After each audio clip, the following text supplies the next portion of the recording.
So I'm Tori Robyn. I am a freelance creative choreographer tutor, mainly in commercial and hip hop styles, but I did train in musical theatre and then shifted over to the dark side.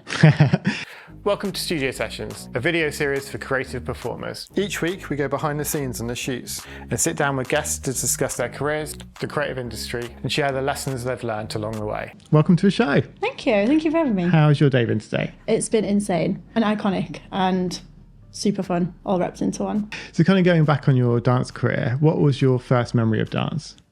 My first memory of dance was, there's a program called the Wade Robson Project. I don't know if you remember it. Was it on MTV? It was on MTV. Yeah, I do remember anyone that, who is like Gen Z under will not. But it was basically, they invited dancers onto a program and they play random tracks and they would freestyle. This is like an absolute flashback. I've not thought about that in a very long time. I am obsessed with that. That married with Britney Spears' Slave for You fused my little 8-year-old brain into be like, me please, I want to do that. And then I'd just be in my mum's living room, just busting shapes, whatever track was on the Wade Robson Project. And then from then, it was, I just want to dance. And at school, it was not a supportive place. It was very academic. And I would say, I want to dance. And I would just be met with, okay, yeah, great. But what do you actually want to do when you go to university? And it was very restrictive. But so, yeah, from a really young age. And how does it work in terms of finding somewhere to dance? So I went to ballet school until I was like 15, 16. But I just wanted to dance, but I knew that wasn't for me. And because I was in a small local town and my mom knew nothing about dance, she just tried her best, tried to find somewhere, and she ended up finding a place called Dorothy Stevens, which was a scary old lady, but I swear gave me everything I knew because she was from the Royal. And I just went up through that. And then from there, my mum again tried her best. We researched dance colleges in the area and around the UK, and I auditioned, and I actually started my journey at one college, and I had to leave due to, I'm very open and honest about this, I've got a severe eating disorder while I was there, so I took some time away, and then my mum was really quite protective, so she wanted me close. I went to a different college, and then from there I went. But it was quite tough, especially coming from a family who didn't know anything about it. And so trying to find your pathway and journey, and with the parent that is literally like, I don't even know where to start. But that's kind of how I got into it. So through ballet school, I always joke, I say, I went to ballet school, I didn't like it. I did musical theatre, I didn't like it. Then I went to LA and trained in like hip hop and commercial, and then I was like, yay! So third time's the charm, I guess. And what do you think it was about hip hop and commercial that really like drew you in? I guess the easiest way for me to describe it is it felt like me. I've always enjoyed movement, and I've always had a great appreciation of music genres, different styles within that. But it was the first time where I was like, I feel like this is authentically me. I don't feel like I'm trying to be someone else or imitate someone. I feel like I can just exist. And it was a really vulnerable place to start, because at first, I always say, like, I was in the back of that class with like young kids trying to bounce, and I looked a hot mess. I looked like an alien that had landed on this planet, and I just pushed through it. But I knew deep down, I was like, I know if I can crack this, this is my expression, and this is how I want to, progress creatively. And the sort of community of it, where I was training and learning, was so embracing and accepting that I just felt like I'd found my people, really. And like, for someone who wants to go into a certain room but maybe is too intimidated to be that worst person, what's your advice to them? It's honestly so simple. Just do it. And I know it's, oh, Tori, how can I just do it? You've got to be okay with being vulnerable, and this is something that I really try and tune into with the young performers that I'm teaching.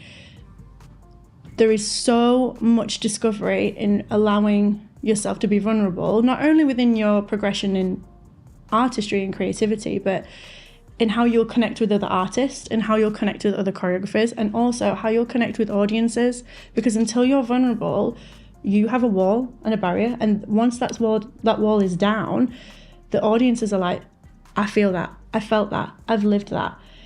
And being brave enough to do that in a space is difficult. And I do think in our culture at the moment, we do, as a community of dancers and artists, collectively need to look at making our training spaces more accessible and more embracing. and less aesthetic. So I think there's absolutely places for aesthetic class, but I still think there needs to be a place for people to go in their joggers, in their baggy t-shirts, hair however they want, face however they want to express themselves, and be okay to make mistakes without fear of judgment. Because I feel like a lot of time in our community, we're always saying this. Well, we say it on social media all the time, like, just be you, it's cool, like, there's no judgment in class. But then when there's no judgment in class, but you're not getting picked out in that last group, you're going to come out feeling like trash. Yeah. And there are definitely spaces for that, absolutely, because it teaches performers to push and achieve, and I'm going to get, I want to get picked out, I really want to get that for myself today. But I feel like we need to hit a balance. And through that vulnerability, again, that's a bigger conversation. You can't really be vulnerable until you know who you are. And that is an ongoing journey for each young performer, and being brave enough to even stand up and say, I don't know who I am yet, but I'm okay with that, and going on the journey to discover that.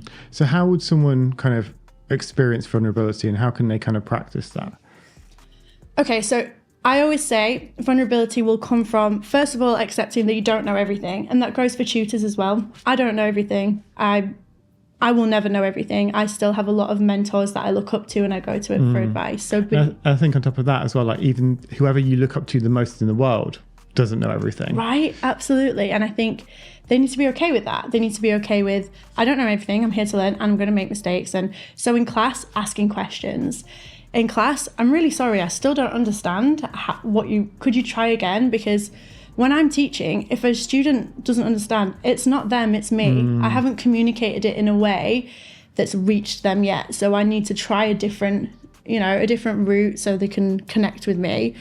Being okay to stand up and say that, being okay to go through things slowly, start the journey at step 1, don't try and start the journey at step 6, and sort of be kind to yourself through that journey. And I think everyone's so desperate to get amazing really fast and get the socials popping and getting everyone, oh yeah, you're gas. But until you're okay with not being gas, it's a really hard thing to balance. So in terms of vulnerability, it's accepting who you are, which is a huge conversation, not just in creativity, but in your day-to-day life as well. And how do you kind of think it's important to kind of like balance your ego in the dance world? Okay. The dance world needs a certain level of ego because it just does. And business is competitive in nature anyway. And we need to gas ourselves. We need to know that we're sick and embrace that and all of that. But there is a certain balance. And even as a tutor now, I'm constantly asking myself, and I'm asking my friends all the time, is this me or is this my ego? Am I being too sensitive because my ego is taking a bit of a stamp? Or am I being self-aware? Do you know what I mean? Yeah. It's balancing. Ego's great in the audition space. It's great in class and performance time. It's not so great when you can't push past it to support your friends. It's not so great when you can't take a step back and say, I've got a little bit more I need to learn before doing this next part of my journey. So surrounding yourself with people who can balance their egos is a great place to be, but also surrounding yourself with people who can boost your ego in the hype sense, because you do need those. It's like they always say in your friendship group, you should have like different types of friends. Same in the dance community, I think. Yeah, because I think, like, I always think about this where when people say to me like, oh, who would you like to shoot with more than anyone? And I feel like I used to always like to go kind of one route, and then I kind of like realized that I make 2 decisions in life. I make ego-led decisions. So I'd like to shoot with this person because it will make me look good to other people. And then I'd like to shoot with this person because that means something to me. And I feel like they're 2 very different things. And I feel like a lot of times when it comes to picking a path or picking something or having a dream, it's like, why is that your dream? Is that actually your dream? Or is that a dream that you feel like is put onto you because you feel like you should have that? That's a super important question. And the other thing that leads into that is that we'll always have those people we want to work with, because it's important to us that we've reached that sense of achievement. So it's almost saying to my ego, I told you I could do it and I did do it. Yeah. So I completely agree. Making decisions that are right for you and not for the people around you just so you can turn around and put it on your Instagram, on your grid.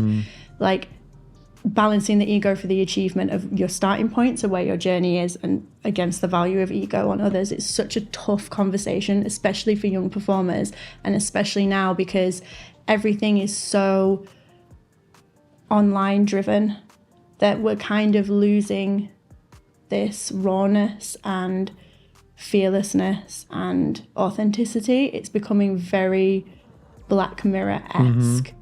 And I think ego is a big part of that question, and teaching our young performers how to balance it, and still myself how to balance it, because I think it's a challenge we all go through all the time now. Like, you know, when you put something on your story, well, for me, I put it on my story and I'm like, choreo, for example, and I'm like, oh my God, what if someone doesn't like it? I'm like, Tori, get a grip. Like, really? Like, really, we're going to have this conversation at the big age that you are. And I do catch myself. And so equipping young performers with the tools of how to catch themselves, and knowing that conversation's okay to have. Like, it's okay to feel good that you put a picture on your grid and it's got a lot of likes. Like, that's okay. So we have to embrace every aspect of ourselves, including our ego. So going on to the shoot from today, what was the first look and what made you bring that? Okay, so the first look was very 90s inspired. I'm a 90s baby. That's why TLC, that kind of ethos, vibe, era, it speaks to me in my soul. And I thought, if I'm going to do some pictures, I need to have some that is truly Tori essence. So that's kind of where I went. And I based my looks from songs. So I was listening to my songs and I was like, yes, I'm getting this, I'm seeing TLC on the red carpet. But when they came in their baggy Calvins and jeans and check shirts, and everyone was like, you can't come to the red carpet like that, and they're like, deuces, because we did. Like, that's kind of where it started, and that's where I wanted to start for my starting point, because again, it came from dance when I was younger. So that was definitely starting point for shoot, starting point for me as a performer and artist.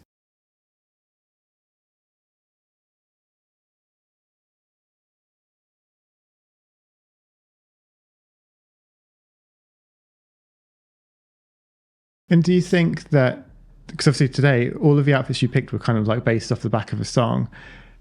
Do you think that's because of that's how you find inspiration through choreography, through song? Absolutely. Music speaks to me more than anything. I'm a little weird hippy dippy. So sometimes I'll put my Spotify on and I'll say to the universe, oh my God, I've never told anyone, this is so embarrassing. I say to the universe, what do I need to know? And I'll hit shuffle on my liked songs. And whatever 3 songs come up next, I'm like, okay, that's the message for me today. And so when it came to this, I didn't search for outfits. I thought, which songs are going to hit me and what am I going to see from that? And does that fit with the 2025 version of Tori? And that's kind of where I went from there, because music always speaks to me. Even when I'm doing pieces, I'll wait for the song. And that's really tough, because if I've got a deadline, especially, well, ADHD people and pressure anyway, but if I've got a deadline and that song still hasn't found me, that's when I'll start to sweat, because if it's forced, it won't be authentic and it'll look, it'll tweak. But yeah, how do you balance that for having things where there is strict deadlines? Because obviously if you just wait for inspiration to hit, that's a very different thing to having to do something every week that's new and kind of different. So for class, it's easier because I'm less critical of myself, and I base it on what my students need. So if my students need texture and dynamics, I'm going to hit up my playlists that I know have great texture dynamics. If my students need musicality, again, I'll look there. So for class, it's a little bit easier and the pressure's off. It's when it comes to creating either for professional work or college showcases, shows, that's when it starts to hit and it gets a bit crunchy, because the pressure can really start to eat at you. Then you start second guessing yourself, then you start picking songs, you're like, is that the one? And again, now, especially after this year's Move It, which just popped off, there's this pressure around the colleges to keep continuously pumping out insane level choreo, and there's a pressure on the students to embrace each versatile genre of choreo and still put it out, I will say, to a professional standard, which is crazy because they're still in training. When you choreograph a piece, what does that process look like? Insanity. I see everything up here. So I'll see transitions and formations, everything's here. So my dancers laugh at me because they'll say, I'll go into choreographic mode, and I just go, like robot. Nothing behind the eyes, because I'm seeing visual patterns. Then I'll get, I've got an app, which I think a lot of us use, it's called Arrangers, and you've got little dots and you can see the transitions through it. But I'm really old school. I'll pen and paper all the way home, and I don't do it in a linear fashion. I'll do it in different pockets and try and sew it together. But it's always narrative or concept driven. Always. I can't. Anytime I fall into creating steps for steps' sake, I'll have to step away from it. Like, we're going to come back to that later, Tori, because it's not, you're not creating anything the audience can connect to. The message is gone. And the message doesn't always have to be deep. It could literally be, I'm in Ibiza living my best life. Do you know what I mean? But it's still, for me, it's still got to be a pocket of what I'm trying to achieve in there. So there's just paper everywhere. There's the iPad there. There's the TV on in the background for my ADHD. And then there's the song playing. And it drives people up the wall because I'll keep dragging back certain bits of the songs. Because to trigger my choreographic process, I promise it'll be like 2 seconds of a song that I'll hear. And if I'm in the car and I hear it and I go, hey, or what? If there's a reaction like that from me, that's a song. The song I've just picked for a college I'm working at now, which I'm going to do tomorrow, it was literally a drill line of how he sung it. I was like, that's caught me. And that tiny hook will just explode into a vision and a concept. Love that. So moving on to the second look from today, what was that? What made you bring that?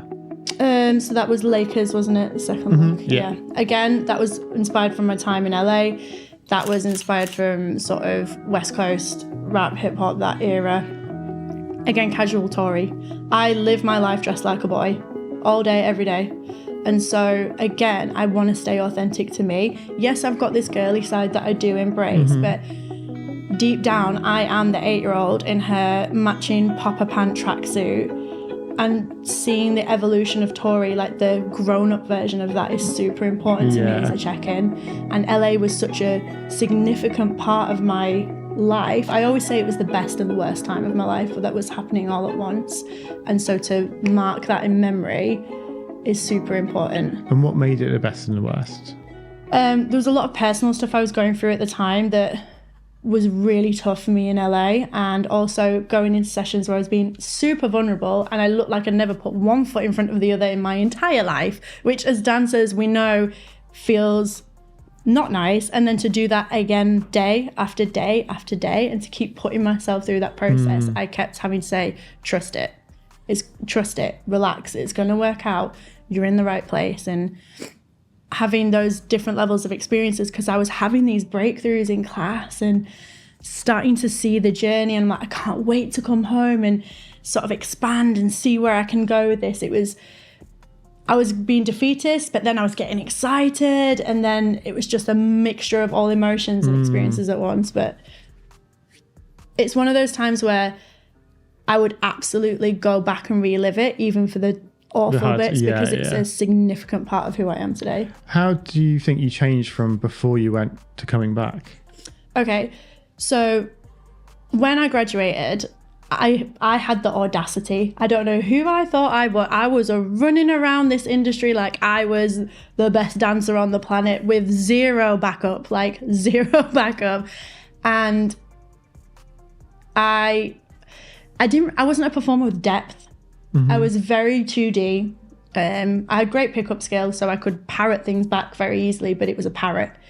It wasn't authentic. It was an imitation of exactly what I was seeing from whoever it was delivering it, straight back at them. And I wasn't even interested in, I was arrogant. I'm sounding great right now. But I think it's that, again, audacity of a new grad thinking, I'm ready to conquer the world, but not having the humility to back that up. But through LA, I went through this evolution of myself, and I realized, actually, Tori, you have a lot to learn. You're not as good as you think you are. We need to strip a lot of this back. And if you want to start taking this art and career seriously, this is your starting point. And I gained that from going to classes with choreographers out there and seeing them and seeing how good they were. But not only how good they were, how much of themselves they invested into what they were doing. And I took a class with a choreographer called Marissa Hart, and it was a heels class, and it was at the playground in LA. And I'd had a pretty bad day, and I trekked, like trying to get to Melrose. It had taken me like 6 hours, and I wasn't even going to do the class. And I went in, and she sat us all down in a circle, and the way she spoke to each and every one of us in that moment, I was like, rah, you, because she's insane, she's an insane level dancer and choreographer. I was like, you give a damn. you actually care. You don't know any of us, but you've just sat us down and you've taken the time to speak to each one of us and get to know us artistically for just a class, not even for rehearsal or anything. Like, that's inspiration. And through all of that, that really thought, it knocked me down, but I needed to be knocked down. And so when I came back here, I was like, okay, this is where this really starts. This is where this journey really kicks off, because we're going to go at this again. And being okay with the fact that I was a bit of a dick.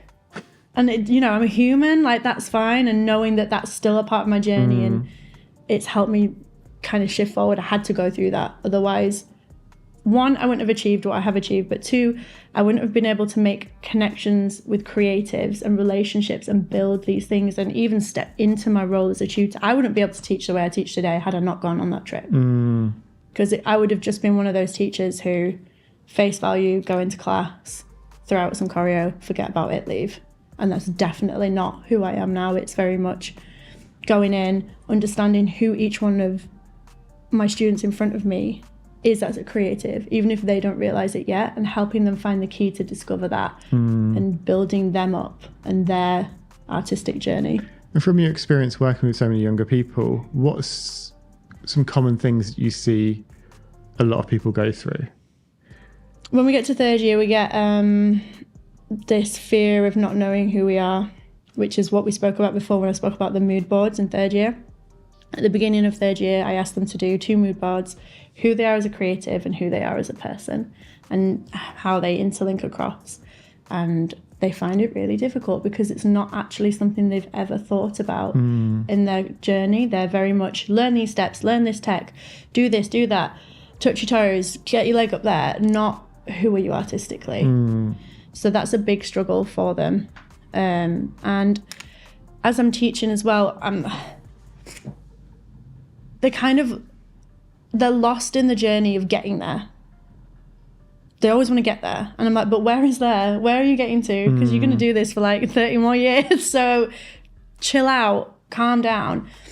I liken it to a test. At school, I was terrible at maths. I can barely count. It's a good job dancers count to 8 because that's my limit. That's your limit. That's my limit. And so I always liken it to maths. If I'd done a maths test at school and I'd come out with 65%, I would be gassed that I got 65%. I wouldn't be focused on, 45? I don't know, the percentage that I didn't get. And in dance, they do that. In class, they do that. If they hit 70% of that choreo, they walk off that floor tweaking about the 30% they didn't get right.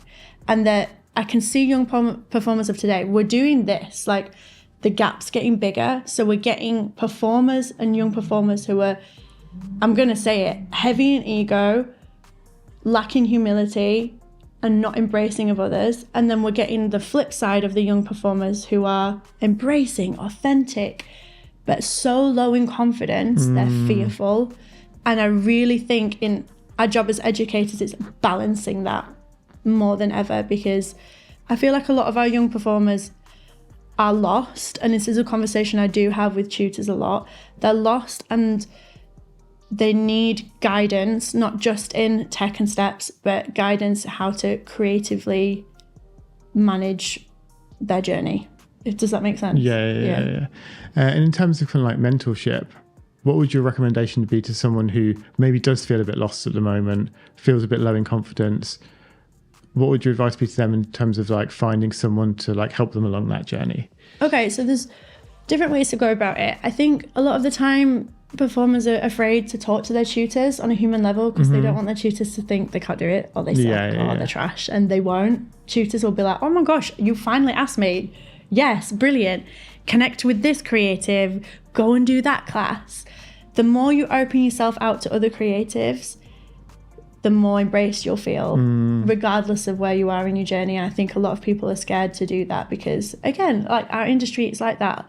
The way we promote ourselves, the way we are in class, like some people can come across as intimidating accidentally when actually they're really grounded and they're really helpful and they've got a lot of knowledge that they want to pass on. Anytime you're in rehearsals and you connect with a choreographer, like, nurture that connection. Nurture your creatives you're in rehearsal with. Go to class. go at the end of class. A lot of us teachers say this. Thanks for class. One, it's polite, but two, you'll end up creating some kind of relationship with that person. And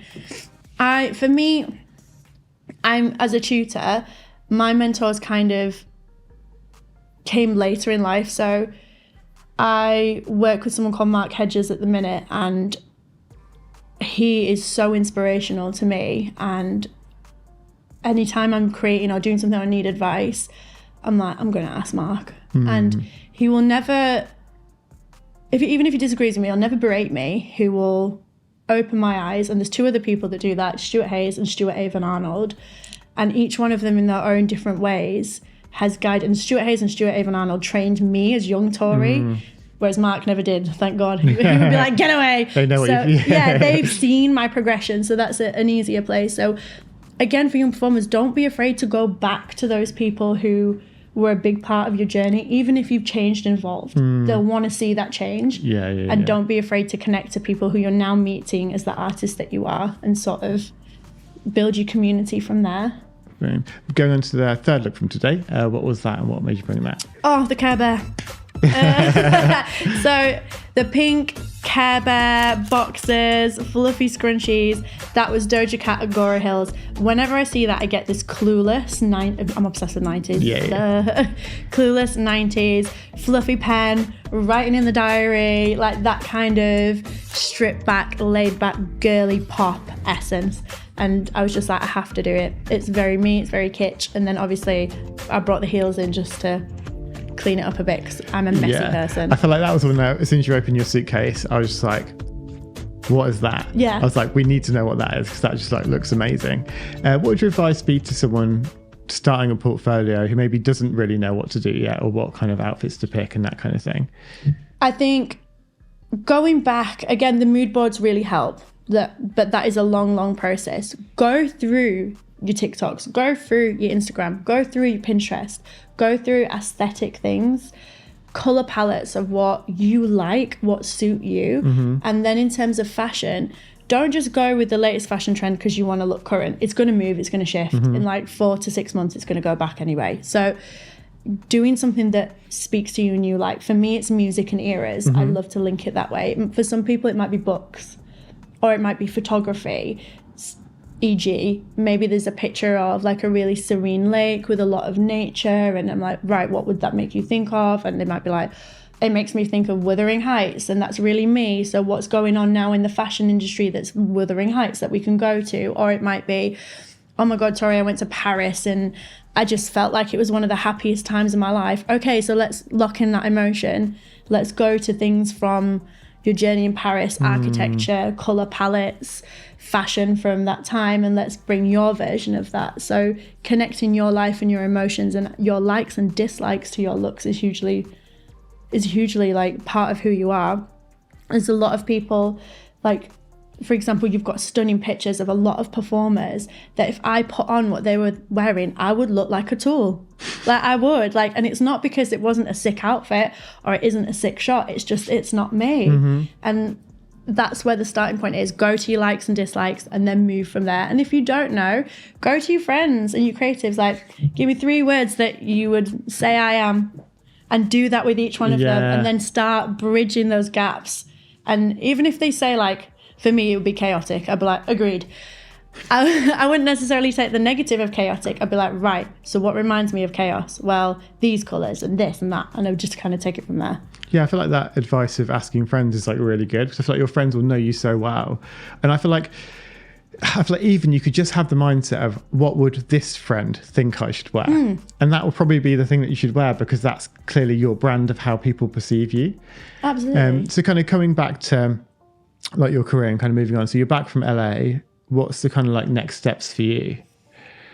So I came back from LA and I was like, I'm going to do this commercially. So now I need to rebrand myself. So I managed to get myself signed with an agent. And I am always going to say this, through no talent, I was in the right place at the right time. And I'm very honest about that. It wasn't, I came back from LA and I bust class and I was speaking to loads of people and I got booked. No, I came back from LA, I got signed with an agent. My agent says, we've got this really big job for Adidas coming up. Do you want it? I went, Well, yeah, they were like, it's a choreography job. I had no choreographic experience. 0. But I was like, yeah. And so sent my stuff. Because it was a choreography job, I didn't audition. It was mainly send choreos. And I have no idea how, but I booked it. So my first big choreographic job was for a client like that. And when I was telling you, I was crapping myself. I was in my kitchen doing mixes and talking to music editors thinking, how have you got yourself in this position? What have you done? What have you done? And I went through the full imposter syndrome of, you're an idiot. Like, why have you done this? And I thought, well, I've done it now, so I'm just going to have to get on with it. And luckily from that boosted the rest of my career to follow. So in fashion, music videos and arena tours and things like that, it was just being in the right place at the right time. And that's something I push to all of my students. A lot of the time, yes, you have to keep training. You can't just sit at home and expect someone to knock on your door and be like, hey, you want to shoot for Prada? It's not going to happen. But if you're still making the right moves, something's going to land. And the universe works in mysterious ways, and that's just kind of how it happened for me. Yeah, I feel like anything like that it's a game of probability. I know you weren't good at maths. No. But it's almost one of those ones where the more places you can put yourself, the more chances there is for something to happen. And I feel like I do see a lot of performers who graduate, go home and just sit and wait for the jobs to come in. But I feel like that's no fault of their own. I think that's just what it's perceived of, oh, you go and get an agent, the jobs just come in and then things go from there. But I feel like you have to be so much more proactive about it. I think I call it the fear. I get the fear, not so much now because I don't care. But when I was newly graduated and fresh in the performing world, I'd be scared to go to class. Not because class is awful, but it's the fear. And I think the graduates get the fear. And the other thing that feeds that is when they're sitting at home, when they're seeing other graduates book this and that, and they're like, I'm not booking anything. And then all of a sudden they shrink rather than being like, that's okay, my time will come. And I think there's this weird pressure. I don't know where it comes from, because I'm sure it's not coming from the colleges, or I hope it's not. I'm not really educated enough in that to say to book that first job. But realistically, that first job's going to be, I would say for female identifying dancers, it used to be around 18 months you'd have to push for. I would say now maybe a little bit less. Hard to say. There's a lot more different pockets. But once the fear sets in, it's really hard to get out of it. But you're right, the more places you put yourself in, the more opportunities you open yourself up to. I think there's a kind of a concept in terms of comfort zone. So someone leaves college, their comfort zone is a certain size. You can grow your comfort zone by going to do things to kind of get there, push yourself out of that. If you're not doing anything, your comfort zone doesn't stay the same size, it shrinks. And I feel like it's the longer you don't do something, the smaller and smaller it gets, which means it's even harder to get back to where you were to start, let alone get to those places you want to get to.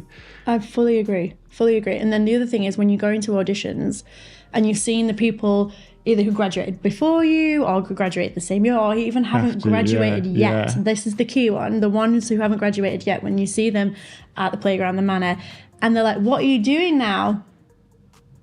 And you're like, class. And there's almost this weird judgment, but there's nothing wrong with saying, I'm still auditioning, I'm still hunting for that first job, I'm still pushing, because actually, take that on the flip side, that inspires them for when they graduate and they're going through the same journey. Ooh, okay, that's normal. And I think having some sense of normality that as a grad, it takes time. And even as vets, like, we'll go through periods of time where we just can't book anything. And it's nothing to do with not being great or anything like that. It's just to do with that's not your day, that's not what they're looking for, and not wearing it. So I agree, like comfort zone size, sitting at home, it's going to do this, and this. And then before you know it, you're falling out of love with something you were once so passionate about and the artistry that you were once so determined to explore. You don't need people's appraisal to create art. You don't need people's judgment to deem your art worthy. There is enough space in this universe for everybody's creativity and artistry to exist and be appreciated, even if it is one person or even if it is just yourself, because it's how we expand everything. And once people stop trying to fit certain pigeonholes and kind of embrace that, then that comfort zone is going to stay like that. So moving on to fourth and final look from today, what was that? What made you bring that? Okay, so that was inspired by Chelsea Dagger. So that was very much like, I've been to the races, it's 2 p.m, I should be going home, but I'm off into London on the tube, looking, hair on top of my head, a mess, just living my best life. So that was very much, again, messy. Like everything I build, everything I just build is messy. But I feel like messy moments are what make people interesting, for me anyway. Like, we always see the put together version of them on Instagram, and that's why I love TikTok, because TikTok, yes, there's that side of TikTok which is very constructed, but there's also that side of TikTok when people are in the bonnet, talking to the camera, talking to their phone, and it's just them. And so I think, again, that's probably why conceptually I put together the outfits that I do, because it's very like real. Well, I feel like sometimes it's the imperfect things that you can relate to. And I feel like, I think going back to what you're talking about being authentic and kind of like vulnerable, it's those kind of like honest little things about yourself that are not perfect, that as soon as you share, other people can relate to, and you kind of can start to build relationships there. What would your advice be around building relationships in the industry?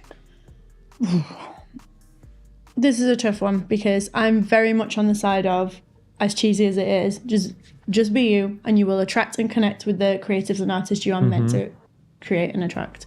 So, but there is a level of professionalism that is a line I very much sometimes step over. And what I mean by that is, my language is very colloquial. It's bruv, rah, man, it's all of this stuff, because that's part of who I am. There are certain areas I will not utilize that. You are different people to different people you talk to. If you talk to your nan, that's very different to how you talk to your best friend. I feel like just having those kind of understandings of like the different rooms you're going to be in, you act in different ways, because Agreed. you have to act in those ways to like interact in those spaces. And the next topic of that is neurodivergency within the arts, because with my ADHD, a lot of the times in these spaces I will have to mask to get through it. And I know one of my friends is autistic, she does the same thing, and it's then finding your authentic layer behind your masking for a neurotypical audience. It's an absolute minefield. But in terms of building your connection, if you are just unequivocally yourself, it's going to work wonders for you. And that will still work with when people say, well, what if I don't book that job because I'm being me? Well, that job wasn't for you. And why would you want to put yourself on a contract full of people who are not like-minded, and you're going to have to stay there and be uncomfortable for that, duration of that job. So it's tough. But being able to express yourself like that, I think, is only ever going to work in your benefit. And it will bring the right people towards you. What does the future hold for you? No idea. And I love it. I try and at the minute, when I was younger, I was very determined and driven. Like, I'm going to achieve this, and this.